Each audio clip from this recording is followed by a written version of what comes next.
நண்பர்களுக்கு வணக்கம். நான் ஜெயராம்பாலம் பேசுகிறேன். இனிய ஆங்கில புத்தாண்டு நல்வாழ்த்துக்கள். நான் ஒரு சின்ன வீடியோ உங்களுக்கு காட்டுறேன்.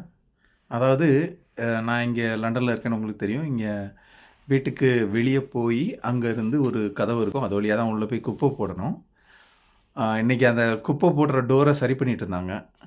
இப்போ என்ன நடக்குது அப்படின்னு சொல்லி நம்ம அந்த இதை கேட்டால் அவங்க சொன்னாங்க, இங்கே ஹோம்லெஸ் பீப்புள் இருக்காங்க ஆக்சுவலாக. இங்கேயும் லண்டன்லேயும் நிறைய வீடு இல்லாதவங்க நிறைய பேர் இருக்காங்க. எல்லா நாட்டிலையும் இருக்காங்க. இங்கே வந்து அவங்க வந்து என்ன பண்ணுவாங்கன்னா, இந்த கார் பார்க்கிங்க்கு வெளியே படுத்திருப்பாங்க.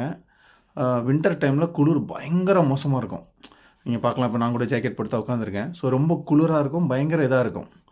ஸோ அவங்களால குளிர் தாங்க முடியாமல் அவங்க என்ன பண்ணியிருக்காங்க, அந்த பின் ஸ்டோரேஜ் இருக்கிற ஏரியாவோட லாக்கை உடச்சிட்டு உள்ளே போய் படுத்திருக்காங்க. குப்பை போடுற இடத்துல படுத்திருக்காங்க.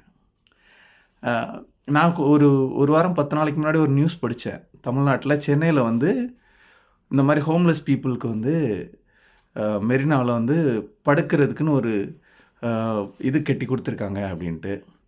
யோசித்து பார்க்குறேன், நம்ம ஊரில் நம்ம அரசு வந்து எவ்வளோ இன்க்ளூசிவ் சிஸ்டமாக எல்லாருக்கும் திட்டங்கள் யோசிக்கிறாங்கன்னு பார்க்கும்போது உண்மையிலே மகிழ்ச்சியாக இருக்குது. நானுமே இந்த திராவிட திட்டங்கள், நிறையா திராவிட கட்சிகள் போட்ட திட்டங்களில் வளர்ந்து வந்த ஒருத்தன் தான். திருநெல்வேலியிலேருந்து லண்டன் வரைக்கும் வந்திருக்கேன். இந்த இந்த இந்த மாதிரியான திட்டங்கள்லாம் பார்க்கும்போது உண்மையிலேயே பெருமையாக இருக்குது.